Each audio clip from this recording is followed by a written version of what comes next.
Right. So I thought what I'd do today is I'd read to you a little bit from the book, talk a little bit about the book, and then from there we'll do some question and answers for as long as we have time to do that. So I start this book with my own story. It starts when I'm 12 years old. I thought that was a good place to pick up, and I describe it as the day I grew up. I grew up in a family that had a lot of economic ups and downs. So we had some good times and we had some hard times. And this book starts, I'm the baby in the family. My three older brothers were all off in the military. I came along, it used to be called a late in life baby. The numbers have shifted on that nowadays, but my mother used to call me the surprise. I was about 30 before I figured out what that meant. But the book starts, I'm 12, my brothers are off in the military, my daddy's selling carpeting, my mom is a stay-at-home mom, and my daddy had a heart attack. And when he had a heart attack, a lot of people know what that means. A long time with no money coming in, the bills stacked up, we lost the family station wagon, and we were right on the edge of losing our home. And I remember the day my mother was upstairs, she was in her room, she was crying.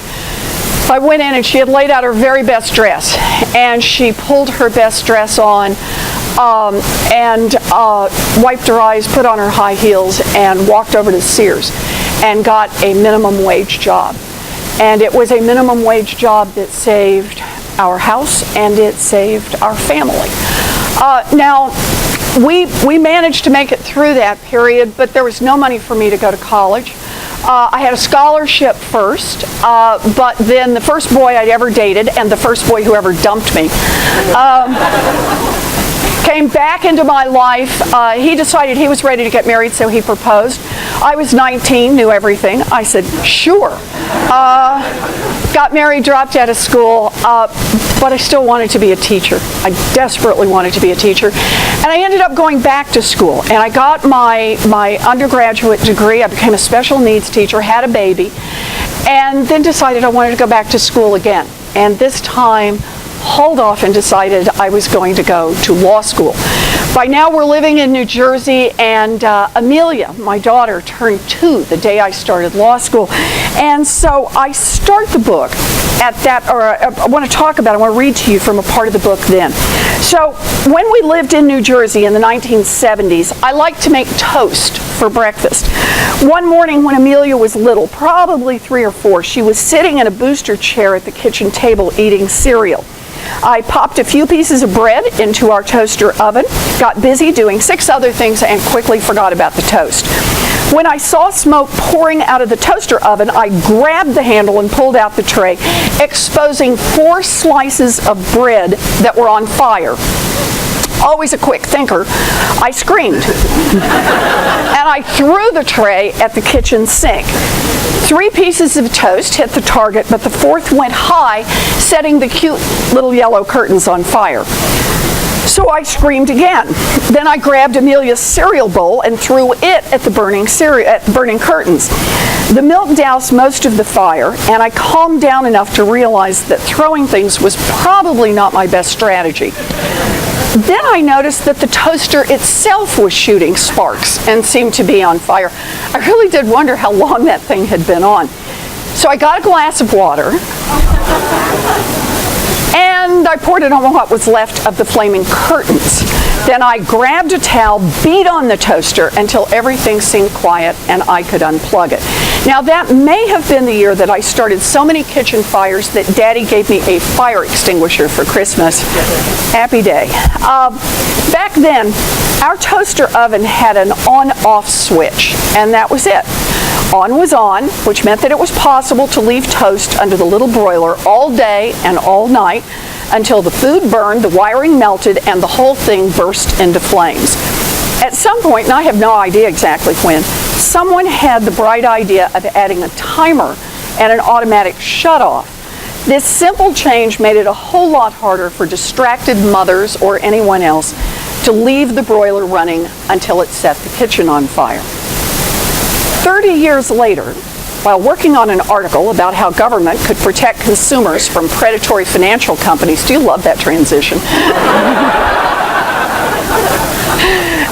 You just got to take them where you can. I thought about those old toaster ovens. By then, it was all but impossible to buy a toaster that had a 1 in 5 chance of bursting into flames and burning down your house.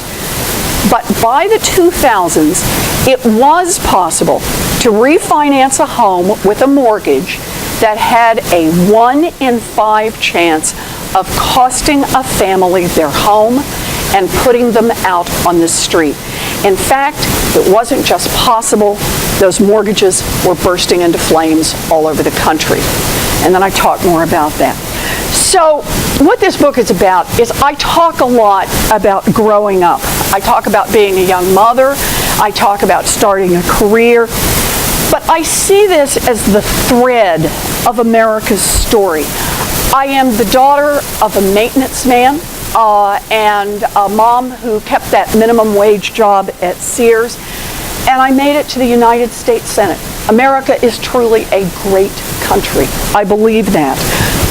But I also believe that it makes a difference when you grow up in an America that is investing in kids and investing in the future. And that's a big part of what this book is about. And here's how I see this story. Coming out of the Great Depression, America as a country made 2 critical decisions. One is that boom and bust economy that had been going on roughly about every 15 years since 1792. We could do something about it. We could change the rules and we could have a different outcome. And so we did.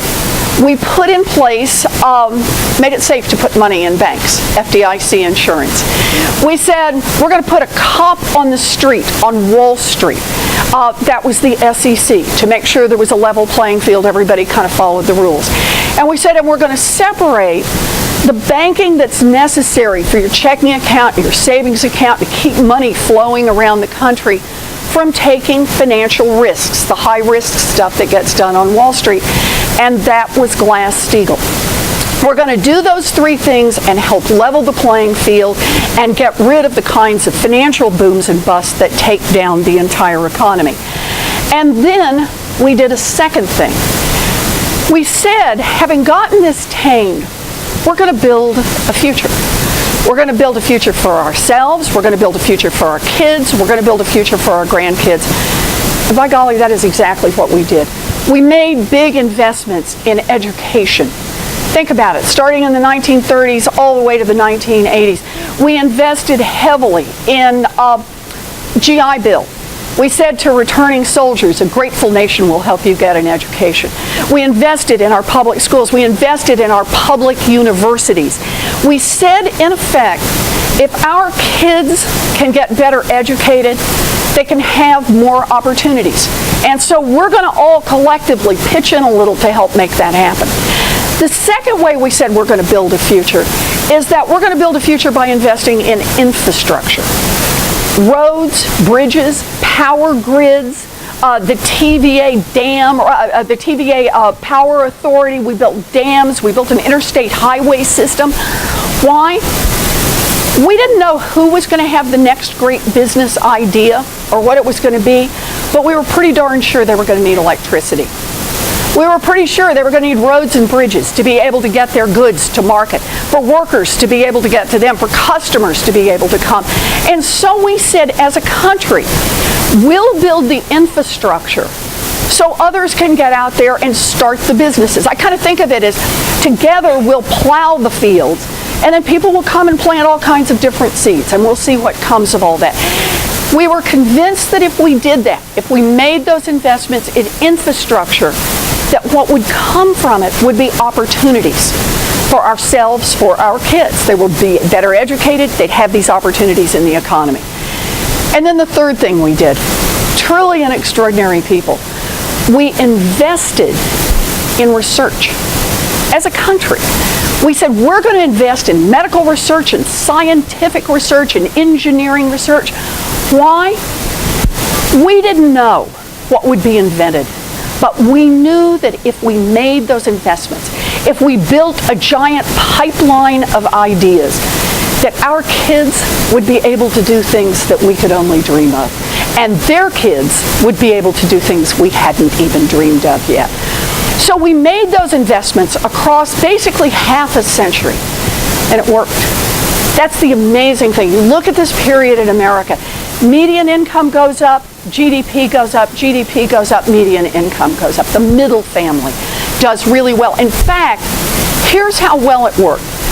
In the period from 1935 to 1980, that period, the 90% of America, not the people in the top 10%, but the 90% got 70% of all the income growth in this country.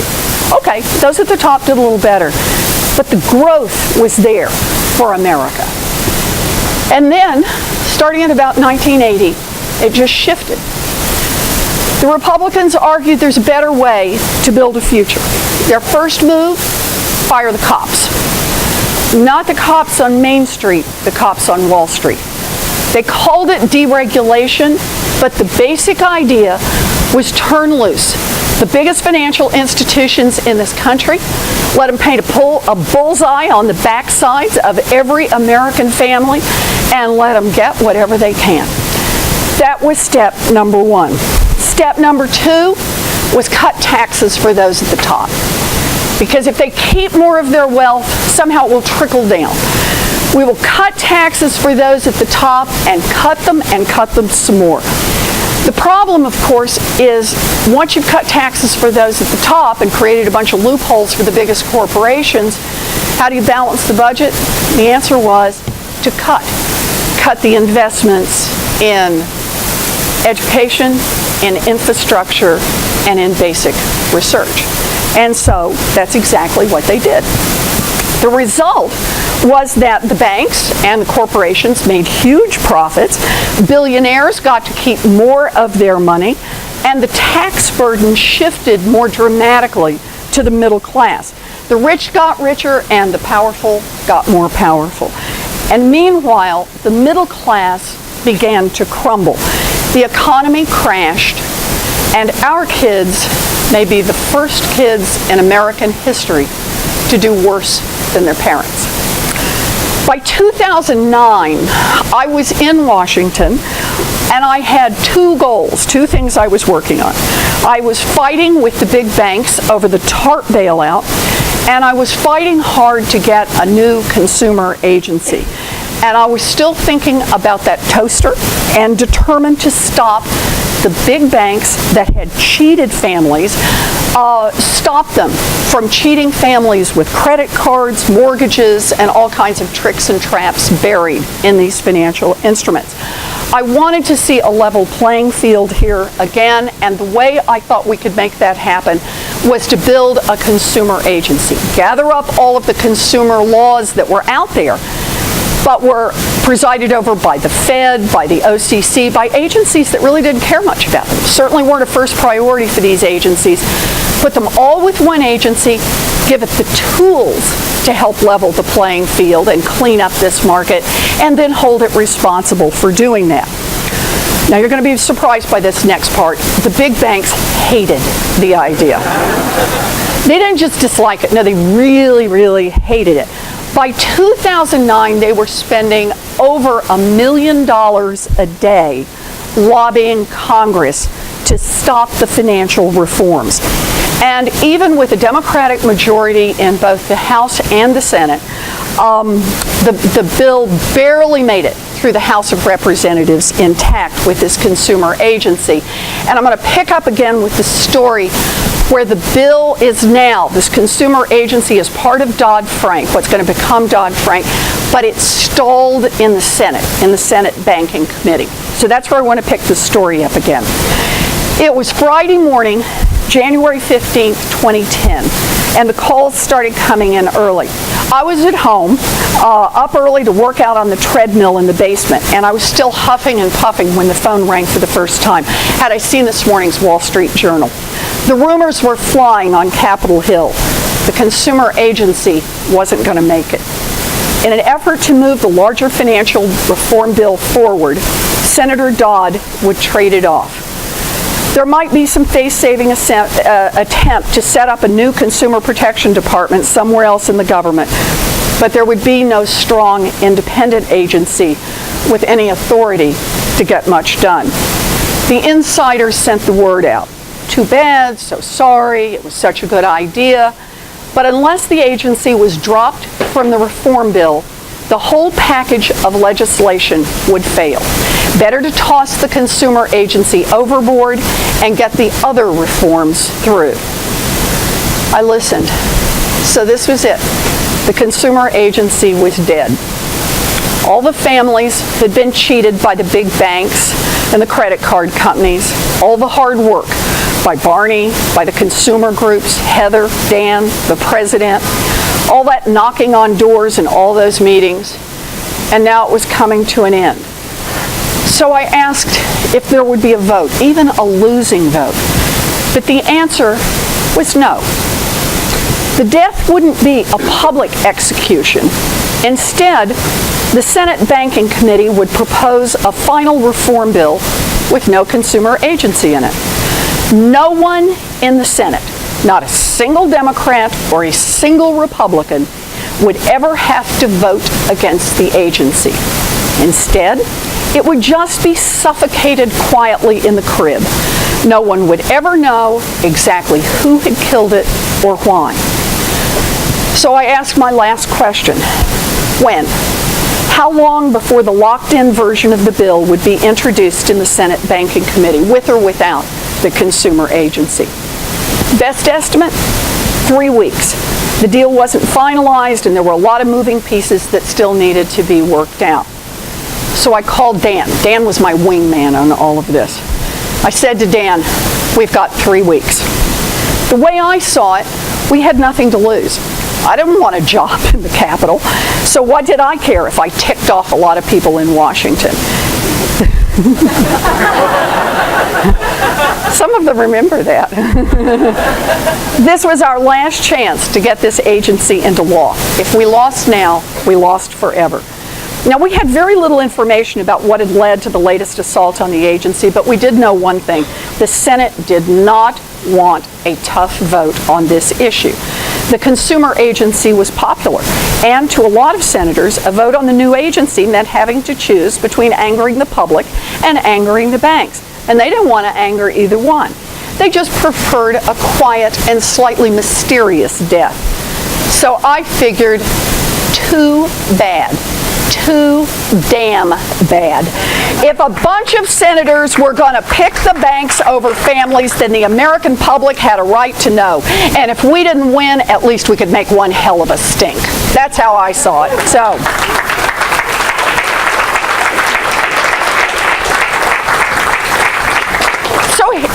here's what I see.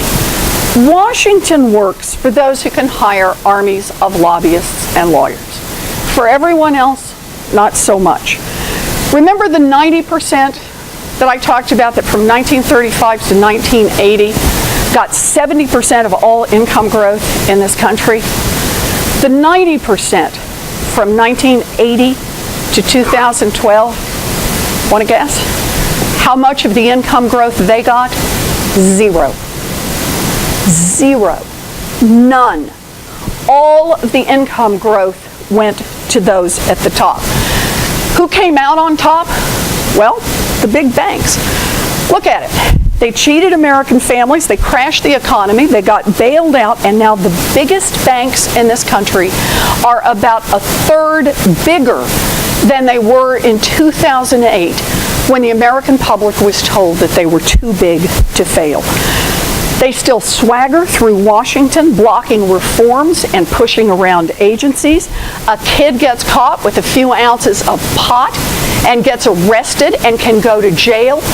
But the biggest financial institutions in this country can launder drug money and end up paying a fine, and nobody personally gets in any trouble.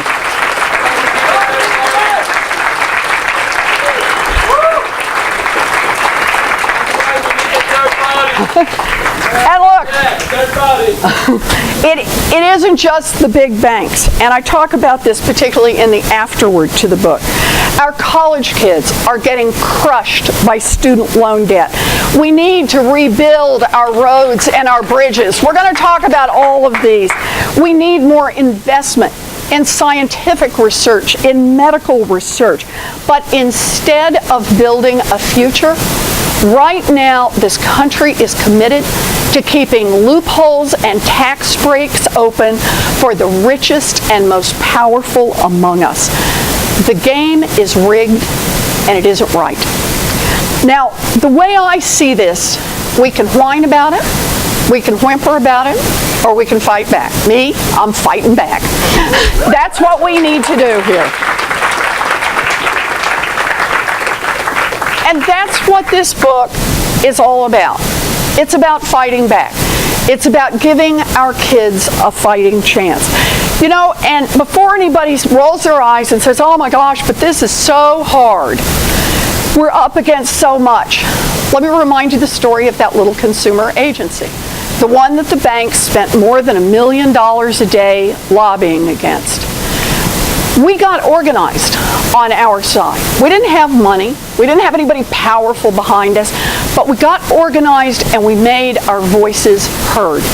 And that little agency got passed into law.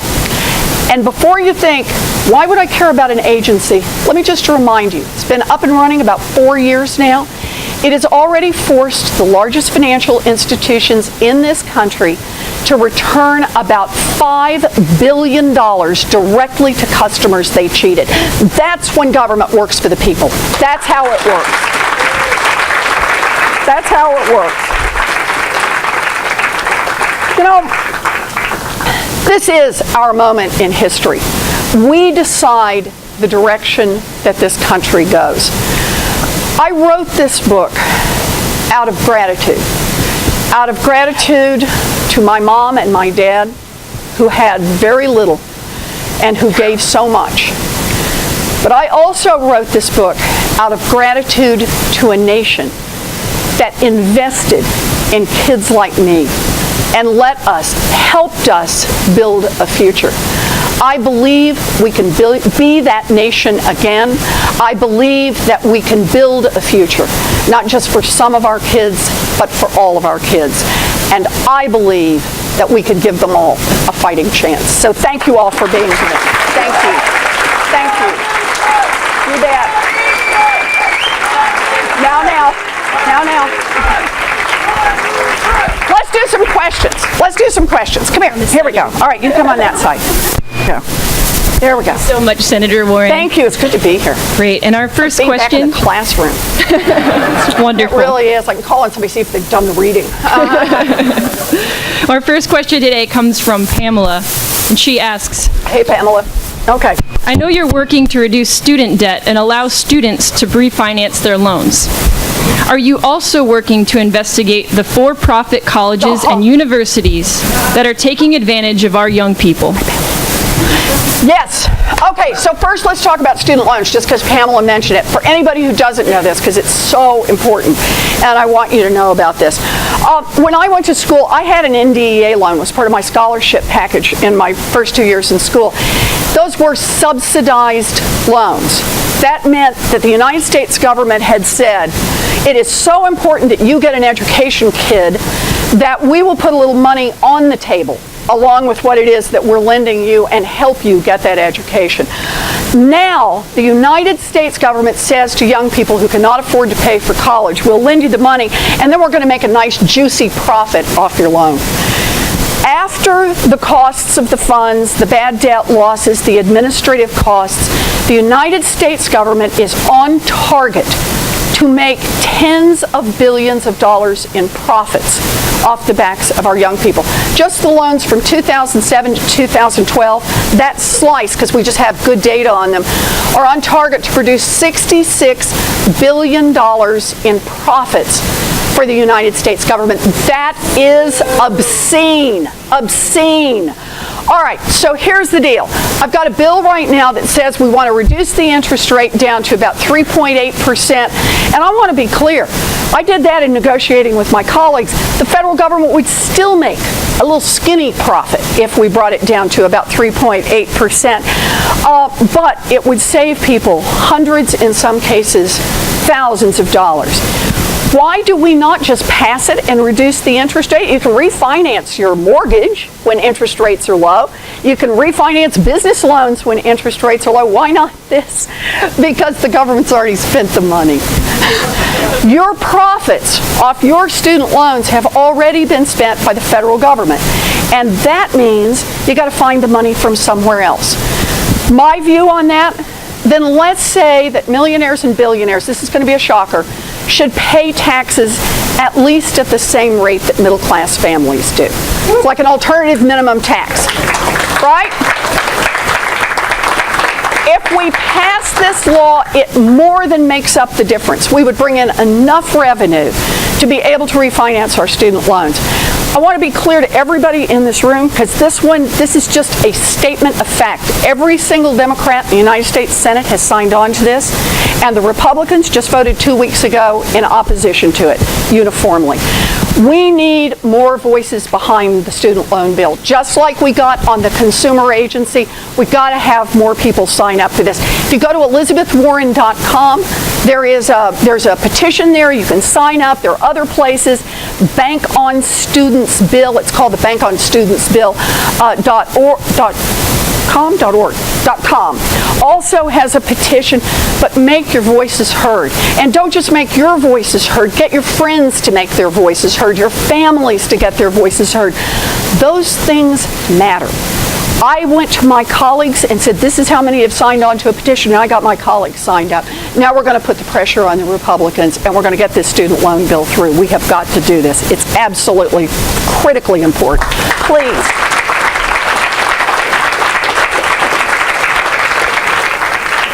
Now, one quick thing on for-profit colleges, because it was also in the question.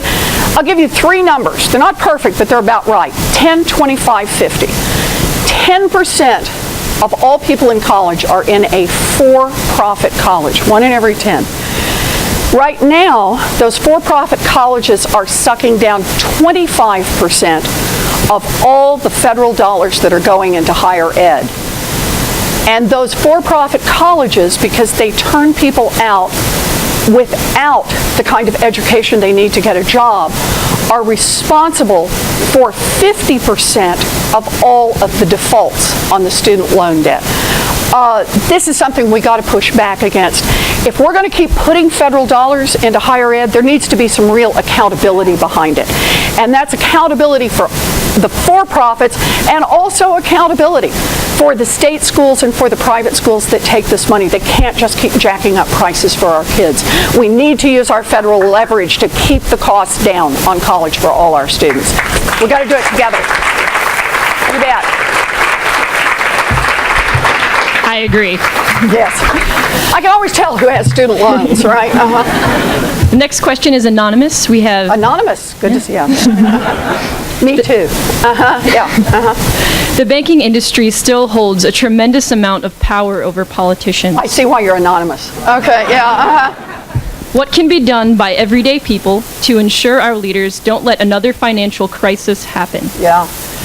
Boy, you know, this really is a tough one. The biggest financial institutions in this country, like I said, we were told in 2008, they're too big to fail. We got to save them. And we have no choice, because if we don't, they're going to take the whole economy down. Today, they are about 30% bigger, the biggest banks. And here's a really scary part. If I hadn't already given you insomnia, you'll think about this one at 2 or 3 in the morning. Last summer, the Fed and the FDIC issued a report that 11 of the largest financial institutions in this country are big enough and intertwined enough with the economy that if they started to fail, the American taxpayer would be right back on the hook, either to bail them out or they would risk taking down the whole economy again. I got to tell you, we cannot have a country that works just to support the biggest financial institutions in this country. That can't be our goal as a people. Our goal as a people is supposed to be to make this country, to make this government work for us. And in order to do that, our elected officials have to hear from us. Understand this about Washington. Those who can hire armies of lobbyists and lawyers get heard from every day. Every single day. Their point of view is represented in Senate offices, in House offices, in the agencies. And the wind always blows from the same direction. Oh, we need a little exception. We need a different rule. We need just an extra amount of time to make this happen.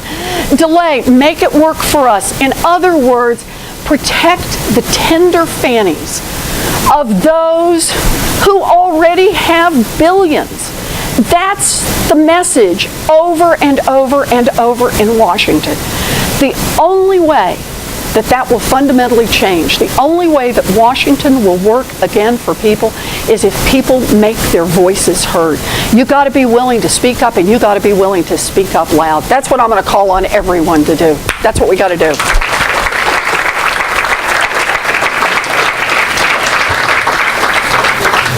Another anonymous question. What steps as a nation do we need to take to help solve income inequality? Yeah.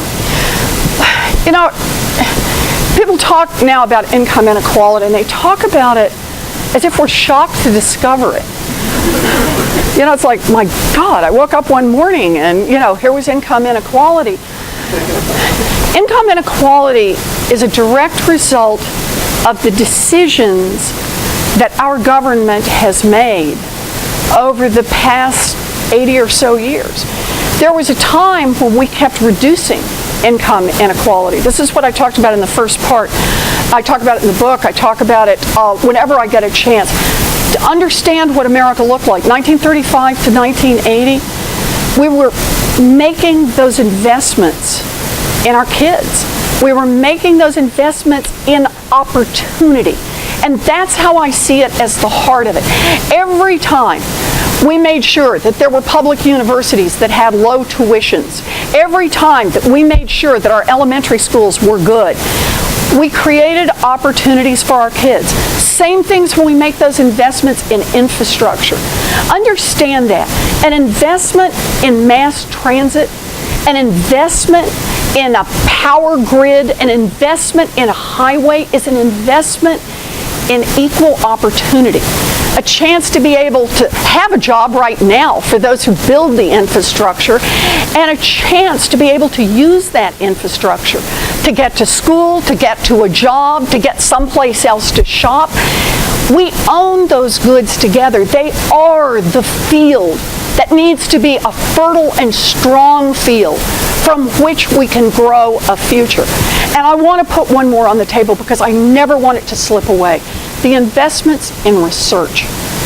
This sounds distant, but it is not. We invest in research because we are a people who develop ideas and innovate. This is our comparative advantage as a country. We educate our children to think critically. And when we invest in the research, it takes, relatively speaking, such a modest amount. But when we keep that research pipeline open, those new ideas, so that everybody's got some new piece of science, some new piece of engineering, some new piece of medicine that I might be able to turn that into a business. 3 of my friends and I can pull this out and we can work with it a little, and then somebody else turns that into something and somebody else turns that into something. That's what keeps this economy working. And it keeps it working for all of us. It's about building a future together. But I gotta tell you, the two pieces are linked inextricably. How we build an economy and how we build a democracy. So long as we are a country where those in Washington hear only from the folks who hire the lobbyists, hear only from those who are rich beyond measure, then not only does the democracy tilt, the economy tilts. And the more the economy tilts, the more the democracy tilts. We are at a critical moment in this country, a real tipping point on which way this country is going to go. You hear people out there tell you it's gridlock in Washington. No, It's not gridlock. Gridlock implies, you know, two drivers who are jerks, they both get to the intersection at the same time, nobody will back up. It sounds like fussing, right? No. This is a fight over the shape of this country, over the heart of this country, over the future of this country. Will we be a country that says, I got mine, the rest of you are on your own? A country that works only for the top 10%? Or will we be a country that says, we're all going to invest something to create a future, not just for some of our kids, but for all of our kids? I believe down to my toes that we not only can be the country, but that we will be the country that invests in a future, not just for some of our kids, but for all of our kids. And I'm willing to fight to do it, and I know there are people in this room who are too. That's what we have to do. Yes. Yes.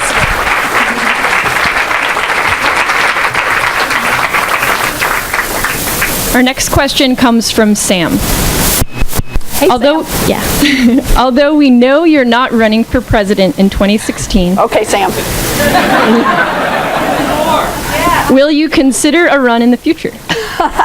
Okay, Sam. I'm not running for president. But here's what I want everybody here to listen. We have hard work to do. And the work doesn't start in another year or another year and a half. It starts right this minute. Just 2 weeks ago in the United States Senate, we voted again on the student loan bill. We voted on a bill to say, as we're working through the budget, we need to make Social Security secure on into the future, and we need to expand benefits. Seniors should be able to retire with dignity. I think that's a critical part of what we have to do. Young people should be able to get an education without being crushed by student loan debt. I believe in equal pay for equal work. Can we hear that one?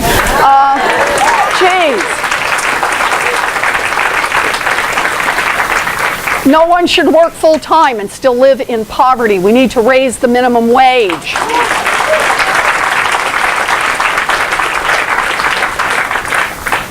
There are a handful of core issues we need to work on, and we need to work on them now. And we have to be out there building the infrastructure to make this happen. I asked you, go online and sign a petition around the student loan debt, because we've got some energy around that. We've got some real opportunity there. But more than any other single thing, get engaged. Get engaged. Go online, sign up for the emails, join one of the organizations, but be part of this. Because the really scary notion out there is that it's all going to be about who can contribute the most money in the next round of races, and that they will own this country. We have got to fight back, and we have got to fight back starting right now. You know, I want to say one more thing about this. I really do believe in democracy. I fundamentally believe that when a lot of us get together and we get a good look at what the issues are, that we will direct this country in the right way. The issues could not be clearer. The separation between the parties and the separation between the candidates could not be clearer.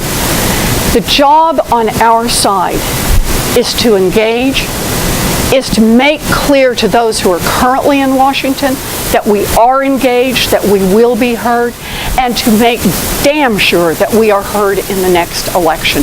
That's what I'm fighting for. I hope you'll be fighting alongside me. It is good to see you here today. Is that it for us? One more. One more. I told that like I thought it was my goodbye story. Okay, one more. Thank you, Senator Warren. This is our last question for the afternoon. All righty. Credit scores are a huge debilitator in addition to bankruptcy. Any plans on reforming this aspect of people's financial lives? So you all know about credit scores. What you may not know about credit scores is they not only affect how much you will pay if you take out a mortgage or if you have a credit card. Credit scores also can affect whether or not you get hired for a job, whether or not you're eligible for insurance. Credit scores have been used in a lot of different ways, and the consequence has been that people who have taken a tough economic hit, people who've been out of work for a period of time, fell behind on their bills, end up with their credit just devastated. And it makes the hole that much deeper and the sides slippery to try to get out. So I just want to tell you a couple of quick things about that. The first is that little Consumer Financial Protection Bureau, God bless them. They're in there working on the credit scores, on making them more accurate, making it easier for people to be able to get corrections. And they are taking complaints. Consumer Financial Protection Bureau, I talked about how they make you give money back. They also have a complaint hotline. Go online. It's really easy. If you've been cheated on a financial product, a mortgage or a credit card, a payday loan, a checking account, you can go online. They're handling about 10,000 complaints a month. And they don't get relief on all of them, but they're getting relief on a lot of them, and it's starting to change the market. Same is true with credit scores. The second one is I've got a bill pending right now. It's a small bill, but one that I've been out there working on for over a year to say that companies cannot take someone's credit score into account in the hiring decision. That you got to make it on the merits. By the way, there is absolutely no evidence to suggest that people who have higher credit scores are better at doing their jobs than people who have lower credit scores. What a credit score tells you is who got into trouble in the past financially. So I've got a bill to try to work on this, but it's one more piece of how we've got to be a Congress again that does the people's business. We've got to be a Congress that is open to this sort of change, and we'll spend some time and energy on things that just open up a few more opportunities for people who are getting closed out of the system. So it's a small bill, but it's an important one to the people who will be affected by it. And I appreciate, who was it who asked that? Another anonymous. Anonymous, I really appreciate that. Thank you very much for asking about this. Let me say again one more time. Thank you for coming. Thanks for being here. And most of all, please, please, please be part of this fight. Our country is counting on you. It's going to be people who get up, who read books, who care enough to come in and listen to somebody talk about the ideas, to get engaged. It's going to be up to people like you. It's going to be up to you. And all of the people that you can drag in to our political process over the next year and a half to say these are core issues, we need you talking about them, and we're all going to be out there and make sure that our voices get heard. Thank you so much for being here.